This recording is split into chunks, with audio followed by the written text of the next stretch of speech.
हर हर महादेव, जय Shri Ram. Welcome back to the channel guys, this is Palak Mishra. तो फर्स्ट ऑफ ऑल मैं थोड़ी सॉरी हूँ क्योंकि मैं इसको लेट अपलोड कर रही हूँ, बट मुझे पता है कि आपका 1 को एग्ज़ाम है स्टूडेंट्स, तो मैं कवर करा दूँगी, मैंने प्रॉमिस किया था। तो जस्ट चिल। एंड आज हम लोग पढ़ेंगे हिस्ट्री ऑफ वॉलेंटरी एक्शंस, ठीक है। In the previous 2 videos I have covered the voluntary action का फीचर्स, मीनिंग, एनजीओ का मीनिंग, डेफिनेशन के साथ ऑफ कोर्स। तो आज हिस्ट्री आप जानेंगे कि आज जो एनजीओ हम एक प्रॉपर फॉर्म में देख रहे हैं, तो वो हमेशा से तो था नहीं, सिंपल सी बात है। तो पास्ट में कौन कौन सी ऐसी चीज़ें थी जो लीड की एक फाइनली हमारे जो प्रेजेंट सिनेरियो में जो एनजीओ है, नॉन गवर्नमेंटल ऑर्गेनाइजेशन, उसको बनने के लिए कैसे हेल्प की। तो हम इसको डिवाइड करेंगे pre 19th century, 19th century, जिसे हम लोग इंडिपेंडेंस पीरियड भी बोल देंगे, ठीक है, लेट 19, एंड उसके बाद हम लोग डिस्कस करेंगे प्रेजेंट सिनेरियो। इसे 3 करके डिस्क्राइब करेंगे, ठीक। चलिए शुरू करते हैं। सो देखिए, वॉलेंटरी एक्शंस बिफोर इंडिपेंडेंस या फिर 19th सेंचुरी के प्री 19th सेंचुरी कह लीजिए, बिफोर इंडिपेंडेंस कह लीजिए, कुछ भी जो भी वॉलेंटरी एक्शंस होते थे, यानी जो भी उस वक्त लोग एक दूसरे की हेल्प करते थे, वटेवर, वो सब क्या होता था, फिलैंथ्रोपी होती थी, है ना। Let me zoom this first. देखो, ऋग्वेदा से ये लिया गया है, जो अभी मैं बोलने जा रही हूँ कि one who gives shines the most. The reference is from Rigveda. वो कहते हैं कि जो दान करता है वो सबसे ज़्यादा चमकता है, इसी कंटेक्स्ट में है ये। तो यूजुअली जो प्री इंडिपेंडेंस टाइम था, प्री 19th सेंचुरी वाला टाइम था, वो एक प्योर फिलैंथ्रोपी था। फिलैंथ्रोपी यानी दान पुण्य। जो भी लोग एक दूसरे की हेल्प करते थे वो दान करते थे, उसी पर्पज से करते थे, है ना। कंस्ट्रक्शन ऑफ टेम्पल्स, किसी ने टेम्पल बनवा दिए, धर्मशाला बनवा दिए, ये सब इसी के अंतर्गत आते हैं, है ना। जैसे अब आप धर्मशाला बना रहे हो तो उसमें कोई भी आ सकता है, जिसका कोई नहीं है वो भी आ सकता है, जो भी बच्चे हैं जो अनाथ है वो भी आ सकते हैं, जो बूढ़े माँ बाप जिनको लोग छोड़ के चले गए हैं वो भी आ सकते हैं। हर वो बंदा आ सकता है जिसका कोई नहीं है, जिसका कोई घर परिवार नहीं है, जो बन जा रहा है, ठीक। फ्री में भोजन पानी सब कुछ मिलता है। तो जो टेम्पल कंस्ट्रक्शन हो गया, धर्मशाला कंस्ट्रक्शन हो गया, अन्न शास्त्र, ये जो भी चीज़ें हैं ये सब चैरिटी के अंतर्गत आती थी, और लोग उन्हें ये करवाते थे क्योंकि किस पर्पज से करते थे, फिलैंथ्रोपी, दान पुण्य के पर्पज से करते थे। हमारे उपनिषद में भी यही सब बोला गया है, ठीक है। हमारे वेद पुराण उपनिषद फिलैंथ्रोपी को बहुत महत्व देते हैं, है ना। वो कहते हैं कि Upanishad also indicate gradation of दानम विच आर श्रमदान, मतलब जैसे श्रम दान हो गया, अन्न दान हो गया, वस्त्र दान हो गया, ज्ञान दान हो गया, ये सभी क्या है, एक जो है चैरिटी का है, फिलैंथ्रोपी कह लो, जो भी कह लो। तो जो भी एक दूसरे के लोग हेल्प करते थे वो दान पर्पज से करते थे। कौन कौन सी चीज़ों का दान करते थे, अन्न दान हो गया, फूड आप डोनेट कर रहे हो, वस्त्र दान हो गया, क्लोथ्स डोनेट कर रहे हो, आप किसी को श्रम दान कर रहे हो। अब श्रम दान का मतलब क्या होता है ना, जैसे आपके स्कूल में कभी झाड़ू वगैरह लगवाया गया है आपको। अब मुझे तो याद है भाई, मुझे पता है झाड़ू लगाने ये सेंस नहीं कि आपको साफ करवाया जाए, जैसे कोई ना कोई ऐसी जगह आपको लेकर जाई जाती है जहाँ पे आप वर्क करते हो, है ना, तो आप अपना कंट्रीब्यूशन करते हो मेहनत करके, तो वो श्रम दान की कैटेगरी में आता है। जैसे आपने कभी देखा होगा कि कहीं मान लो कोई कथा वथा चल रही है ना, कोई पुराण हो रहा है, कोई कथा चल रही है, वहाँ पे जो लोग खाना बनाने वाले जो एरिया में होते हैं, वहाँ पे लोग जाते हैं और वहाँ मदद करते हैं, तो वो श्रम दान कर रहे हैं। जो कुछ नहीं कर पाता, मान लो आप इतने रिच नहीं हो कि आप दान कर सको कुछ भी फूड वगैरह, तो आपको बनाने आता है, तो आप वहाँ जाके कंट्रीब्यूट कर रहे हो, जो वो श्रमदान हो गया। कोई वहाँ झाड़ू लगा रहा है तो वो श्रमदान हो गया, कोई पोछा लगा रहा है वो श्रमदान हो गया, हर वो चीज़ जो आप कर सकते हो, ठीक। ज्ञानदान इन व्हाट सेंस कि एजुकेशन प्रोवाइड करना, है ना, मतलब एजुकेशन पर्पज से भी ये चीज़ें होती थी कि जैसे आप किसी को पढ़ा दे रहे हो, मान लो कोई बहुत गरीब है और उसको आप कुछ प्रोवाइड कर रहे हो, मतलब बुक्स वगैरह प्रोवाइड कर दिए, आपको आता है और आप उसको पढ़ा दिए, तो यू आर ज्ञान डोनेट कर रहे हो, ठीक, ओके। और उसके बाद जब हम बात करेंगे प्रीवियस एरा में, तो during the Rigvedic period communities and rulers actively engage in assisting those in need during crisis such as food. उस टाइम पे क्या होता है ना, किंग का जो रूल था, किंगशिप कह रही हूँ, किंग का जो रूल था, तो आपको पता है कि आप जब हिस्ट्री पढ़ते हो तो आपको ढेर सारे पर्टिकुलर किंग्स के नाम आते हैं, इनका बेटा रूल किया, इनके बाद इनका बेटा, इनके बाद, ठीक। तो जो इस टाइम पीरियड के जो भी राजा हुआ करते थे पुराने टाइम में, उस टाइम पे वो लोग लोगों की हेल्प करते थे जब कोई एपिडेमिक आ जाती थी, आपदा आ जाती थी, कोई भी, अब मान लो फ्लड हो गया, फेमाइन हो गया, भुखमरी चल रही है और बाढ़ आ गई, नेचुरल डिजास्टर जैसे कि अर्थक्वेक हो गया, इस तरह की जो भी चीज़ें हैं, तो वो लोग क्या करते थे, लोगों को फ्री में लाइक खाना, एक किचन प्रोवाइड कर देते थे या उसमें फ्री फूड होता था तो लोग बना के खा सकते थे। इस तरीके से राजा जो थे वो उस टाइम पे हेल्प करते थे लोगों की। ठीक ना, बिफोर इंडिपेंडेंस को ही हम लोग 3-4 पार्ट्स में ऐसा देख लेंगे। तो पहला होगा फिलेंट्रॉफी। सिंपल सी बात है, अभी जो भी चीज़ें मैंने बताई इट इज़ रिलेटेड टू दान पुण्य फिलेंट्रॉफी। तो जो भी लोग 19वीं सेंचुरी से पहले जो भी वर्क किया करते थे, हेल्प करते थे as a matter of philanthropy, that's it. Social reformers का बहुत बड़ा रोल है। ठीक है, आपने सुना होगा कि social reformers like Raja Ram Mohan Roy, Dayanand Saraswati and Ishwar Chandra Vidyasagar, ये सभी सोशल रिफॉर्मर्स थे। उस टाइम पे जो सोशल इविल्स प्रिवेल कर रही थी इन द सोसाइटी, उसको रिमूव करने का काम किए। तो ये भी एक इसी वॉलेंटरी एक्शंस के अंतर्गत आता है।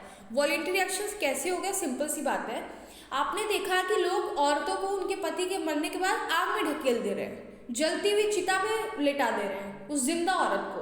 आपको तकलीफ हुई देखने में। आपने देखा कि जब कोई छोटी उम्र में जिस बच्चे की शादी हो जा रही है, चाइल्ड मैरिज, उसका अगर पति बढ़ जा रहा है तो सारी उम्र विधवा ही रहेगी, उसका रीमैरिज वाला सिस्टम नहीं था। आपको देख के बुरा लगा। आपने देखा कि पर्दा सिस्टम है हमारे सोसाइटी में। आपने देखा विमेंस के साथ कितना डिस्क्रिमिनेशन है, उनको कितना अलग तरीके से ट्रीट किया जाता है, पैट्रियार्की इतनी हाई है। तो जब आपने ये सब चीज़ें देखी विमेंस के अगेंस्ट, और तो आपने क्या किया, आप खुद की मर्जी से आए और सोसाइटी में जो छोटे छोटे पॉकेट्स में ये सब चीज़ें चल रही थी उसको आपने रिमूव करने का काम किया। आपने खुद की विल से आए, वॉलेंटरी। आपका पर्पस ही यही था, सोसाइटी को सोशल चेंज लेकर आना। सिंपल सी बात है, लीड्स टू सोशल चेंज। क्योंकि आप जब अब सती प्रथा हट गया तो वुमेन्स थोड़ी सी सेफ फील की।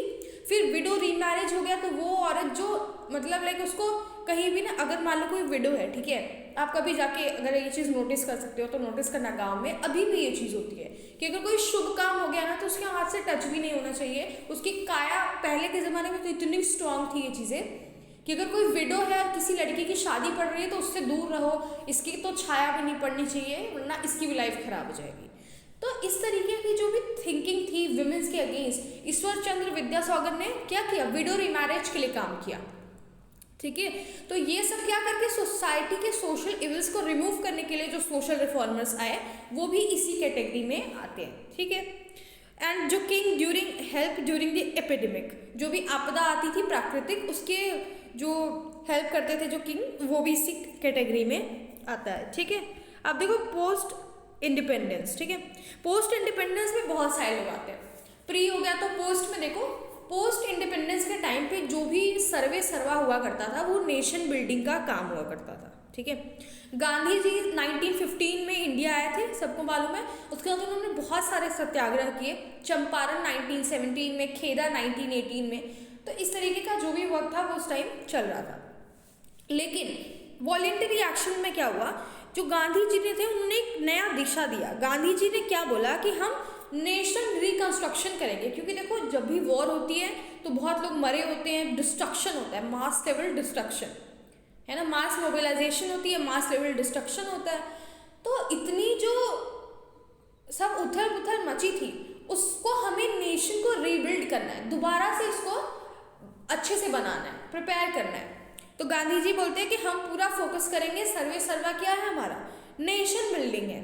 ठीक है, हम क्या करेंगे, स्वदेशी, हमारी खुद की लैंग्वेज, हमारे खुद के कपड़े, हम किसी और के बनाए हुए कपड़ों को नहीं पहनेंगे, स्वदेशी चीज़ें, खुद के ही जो कंट्री में बनाई हुई चीज़ें हैं उसी को प्रमोट करेंगे। ठीक है, विलेज सेल्फ गवर्नमेंट की बात करते हैं। Village self government in what sense कि जो ग्राम पंचायत वगैरह होते थे, उन्होंने क्या बोला ना, गांधी जी बोले कि हम वर्क को डिसेंट्रलाइज करेंगे। जो सारी पावर किसी एक के पास होती है वो सिस्टम सही नहीं है। उन्होंने बोला कि विलेज के पास खुद की एक लोकल गवर्नमेंट होनी चाहिए, ग्राम पंचायत होना चाहिए, विलेज काउंसिल, जिससे लोग अपनी प्रॉब्लम जाके कह सके। और ग्राम पंचायत का पूरा ड्यूटी बनता है कि उसकी जो भी प्रॉब्लम है उसको क्या कर सके, रिमूव कर सके और उसको भी रिलीफ प्रोवाइड कर सके। तो ग्राम पंचायत यहाँ पे बहुत ही वाइटल रोल प्ले करता था विलेज के डेवलपमेंट के लिए। गांधी जी का ये मॉडल था। गांधी जी जस्टिस की बात करते हैं, इक्वालिटी की बात करते हैं, फ्रीडम की बात करते हैं, नॉन वायलेंस की बात करते हैं। समझ में आया? तो उस टाइम पे तो इस तरीके की चीज़ें गांधी जी का मोटो था। ठीक, ओके। तो जो पोस्ट इंडिपेंडेंस का टाइम था ना, उसमें वर्क ऑन इश्यूज लाइक, और उस टाइम पे जो भी चीज़ें थी, अब जैसे मैं आपको बताती हूँ, विमेंस का जो एजुकेशन था वो भी एकदम ना के बराबर था। ठीक है, जब सोशल रिफॉर्मर्स आए तब जाके थोड़ा थोड़ा उसमें बदलाव हो सका। तो विमेंस को पढ़ाने के लिए सब फर्स्ट टीचर अगर मैं बोलूँ तो कौन थी बताइए? सावित्री बाई फुले। ठीक है, उन्होंने भी बहुत ही वाइटल रोल प्ले किया है। वो जब विमेंस को एजुकेट करने जाती थी तो लोग उन्हें बहुत कुछ सुनाते थे, उनके लाइफ में बहुत दिक्कतें आई इस चीज़ को करने में, लेकिन उन्होंने उनके और उनके पति ने मिलकर विमेंस को एजुकेशन प्रोवाइड करने के लिए काम किया था। तो इलिटरेसी जो भी सोसाइटी की थी, सिर्फ विमेंस के लिए नहीं, सबको एजुकेशन मिलनी चाहिए। लेकिन अगर आप विमेन को पढ़ाते हो तो आप फ्यूचर जनरेशन को अपने आप एजुकेट कर देते हो, ये कहते हैं ना लोग। तो इसलिए तो उन्होंने विमेंस के एजुकेशन के लिए काम किया। और इस टाइम पीरियड में धीरे धीरे यही चल रहा था कि लोग पढ़े लिखे, उनकी हेल्थ कंडीशन ठीक हो। क्योंकि आपको याद होगा गांधी जी वाला, अगर आप चैप्टर पढ़े होंगे कभी 10th में, तो याद होगा गांधी जी की जो वाइफ थी, उन्होंने क्या किए थे, वो जब गांव में गई थी तो उन्हें पता चला था कि जो औरतें हैं उनके पास सिर्फ और सिर्फ एक कपड़े हैं, मतलब एक कपड़ा सिर्फ, और इसीलिए वो बहुत ही गंदे कपड़े पहन के थी। उसके बाद उन्होंने उनकी हेल्प भी की, जो गांधी जी की वाइफ थी वो विमेंस की हेल्प की। Sanitation, cleanliness, personal hygiene and proper health condition, इन सब चीज़ों पे फोकस किया जा रहा था उस टाइम पे। ठीक है, empowering women, promoting social equality, जो भी पुराने ज़माने की जो भी चीज़ें थी, ऑर्थोडॉक्स थिंकिंग कि विमेंस को पढ़ लिख के क्या करेगी, वो घर पे चूल्हा चौका ही करना है ना। विमेन जो है किसी के सामने ऐसा ऊंची आवाज़ में बात नहीं कर सकती, बोल नहीं सकती है। समझ रहे हो? ये क्या होता है ना, ये फ्रेम किया गया है, नैरेटिव सेट किया गया था कि विमेन अगर तेज़ आवाज़ में बात कर रही है, चिल्ला रही है, यानी उसका पति चिल्ला रहा है तो वो ठीक है, इट इज़ जस्टिफाइड ना। लेकिन अगर जैसी औरत अपना कुछ भी पॉइंट रखी और वो भी तेज़ वॉइस में शाउट कर दी, फिर तो देखो लोगों की आंखें आप पे टिक जाती हैं। रियलिटी इवन आज भी सोसाइटी में अगर आप कहीं दो रोड पे खड़े हो, रोड पे अगर आप जा रहे हो और आप देख रहे हो कि कोई हस्बैंड वाइफ लड़ाई कर रहे हैं, तो जो आदमी है वो चीखे जा रहा है, तेज तेज से बोल रहा है, और औरत चुपचाप सुन रही है, लेकिन तब सब लोग शांत है, everybody is looking like okay fine. लेकिन जैसे ही औरत कुछ भी ऐसा बोलती है, सारे के सारे उस पर नज़र टिका लेते हैं, ओह अच्छा ऐसे कर दी, ऐसे बोल दी, मतलब लगता है कि नहीं हाँ क्या ही कर दिया। जो नैरेटिव बनाया गया था कि विमेंस को पर्दे के अंदर रहना है और उनको नज़रें झुकाकर बात करनी है, तेज आवाज़ में बात नहीं करना चाहिए, ऐसे बैठना चाहिए, ऐसे करना चाहिए, काम करने आना चाहिए, पढ़ लिख के क्या होगा, उससे बात मत करो, इससे बात मत करो। विमेंस के लिए एक प्रॉपर वो क्या बोलते फ्रेम सेट था कि इसमें अगर आप बैठते हो तो ही आप एक परफेक्ट हो, अदरवाइज आप बहुत बुरे इंसान हो। समझ में आया? इसको पता है क्या बोलते हैं, दूसरे टर्म में बताऊं, इसको जेंडर सोशलाइजेशन बोलते हैं। हमारा जो समाज है उसको छोटे से ही जेंडर सोशलाइजेशन कराया जाता है ना। Pink for a female, black for male.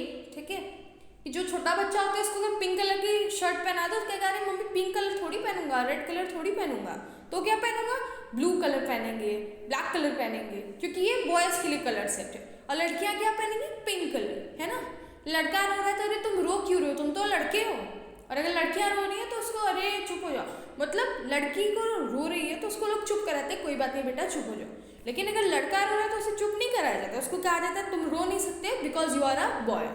तो जेंडर सोशलाइजेशन इसी का नाम। और कहीं ना कहीं एक हद तक, एक पॉइंट तक ठीक होता है, लेकिन एक पॉइंट से ज़्यादा बढ़ने के बाद जेंडर सोशलाइजेशन हमारी सोसाइटी की प्रॉब्लम्स बन जाती है। समझ में आया? एंड उस टाइम पीरियड में पोस्ट इंडिपेंडेंस में यही सब टाइम चल रहा था, जिसमें जो मार्जिनलाइज कम्युनिटीज़ थे, ट्राइबल ग्रुप्स थे, दलित थे, सबको इक्वल देखा जा रहा था, उनको मेन स्ट्रीम में लाने की कोशिश की जा रही थी। ठीक, गांधी जी भी बहुत सारी चीज़ें बताते हैं और वो आइडियोलॉजिकल बैरियर को तोड़ के कुछ चीज़ें ऐसा पॉइंट वाइज बोलते हैं। वो बोलते हैं कम्युनल यूनिटी होनी चाहिए, अनटचेबिलिटी उस टाइम पे एकदम पीक पे था, है ना। इसी टाइम पीरियड के ही हैं गांधी जी, BR अम्बेडकर, सब कुछ। तो untouchability eradication, promoting khadi clothes, जो कि गांधी जी का मेन था, आप जानते हो, है ना, चरखा चलाते हुए आपको दिखेंगे। ग्रामोद्योग यानी विलेज इंडस्ट्री, यानी किसी को भी माइग्रेट करके दूसरी जगह ना जाना पड़े, विलेज में ही सब कुछ सेल्फ सफिशिएंट हो, कि हमें कहीं ना निकलना पड़े। व्हाट इफ कि सारे के सारे सिटी में चले जाएं तो विलेज में कोई रह ही ना जाए और सबको अपना घर छोड़ के बाहर जाना पड़ रहा है। It is not possible for everyone. So village की इंडस्ट्री होनी चाहिए, ग्रामोद्योग, विलेज सैनिटाइजेशन होना चाहिए, education to all, economic opportunity, इस तरह की चीज़ें, इक्वालिटी, सब कुछ इसमें देखा जाता है। तो अगर मोटा मोटा समझेंगे तो क्या होगा, नेशन बिल्डिंग की बात की जा रही थी, विमेंस की एजुकेशन एम्पावरमेंट की बात की जा रही थी, सेल्फ सफिशिएंट होने की बात की जा रही थी, विलेज इंडस्ट्री की बात की जा रही थी, एंड खादी क्लोथ्स की बात की जा रही थी, स्वदेशी लैंग्वेज, स्वदेशी क्लोथ्स, फूड, सब कुछ। क्रिश्चियन मिशनरीज का भी इसमें हाथ होगा। आपने मदर टेरेसा 1950 के करीब जो है उन्होंने कुछ इस्टेब्लिश किया था, जो जिससे वो लोगों की हेल्प करती थी। देखो, क्रिश्चियन मिशनरीज का 2 पर्पस था इंडिया आने का, सिंपल सा। देखो, लाइक मैं as a teacher point of view से बता रही हूँ, मैं किसी को हेट स्पीच नहीं कर रही, या ऐसा मत समझिएगा कि अरे ये क्या बोल दिया मैम ने, गलत है। आप सर्च करके खुद भी पढ़ना।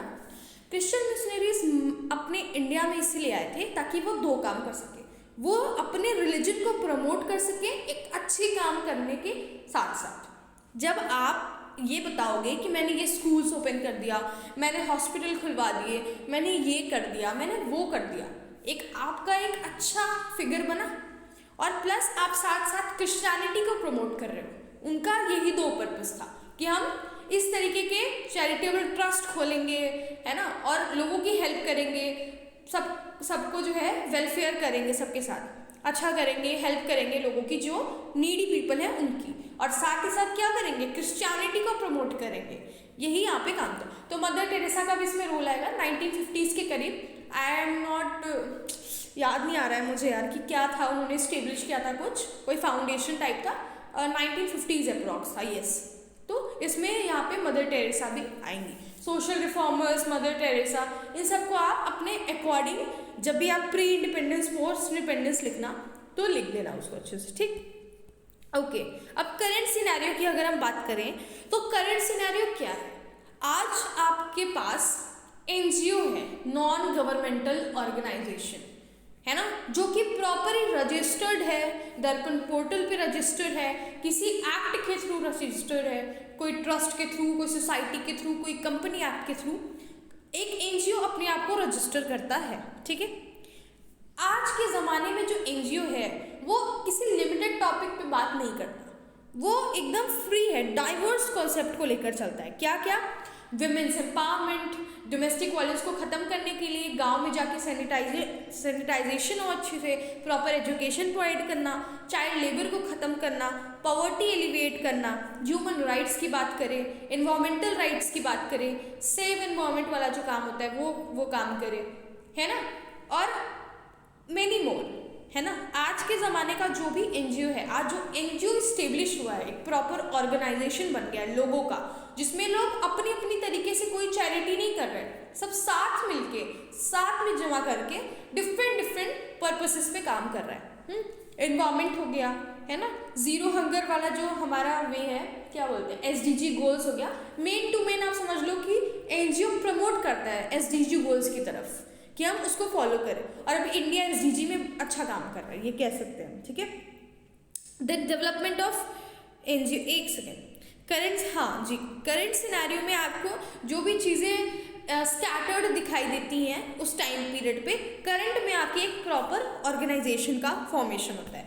आज के ज़माने में जो भी NGOs हैं प्रॉपर ऑर्गेनाइजेशन में हैं, वो क्या कर रहे हैं, गवर्नमेंट उन्हें हेल्प प्रोवाइड कर रहा है। पहले देख रहे होते कोई ना कोई सोशल रिफॉर्मर से काम कर रहे थे, कोई खुद से इंडिविजुअल सामने आके बोल रहा था कि हम सोसाइटी के इविल्स को रिमूव करेंगे, हम ये करेंगे, हम वो करेंगे।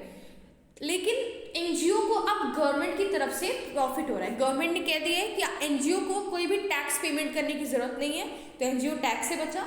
ऊपर से गवर्नमेंट प्रोवाइड करती है फंड, है ना। जब आप एक प्रॉपर प्रपोजल राइटिंग करते हो NGO में, तो गवर्नमेंट आपकी चीज़ों को देखती है कि आपके क्या क्या टारगेट्स हैं, कितने तक आपने सोच के रखा है, क्या क्या काम किया अभी तक, आपको उस हिसाब से फंडिंग भी प्रोवाइड करती है गवर्नमेंट। ठीक है, तो ये सारे करंट सिनारियोज में आ जाएंगे।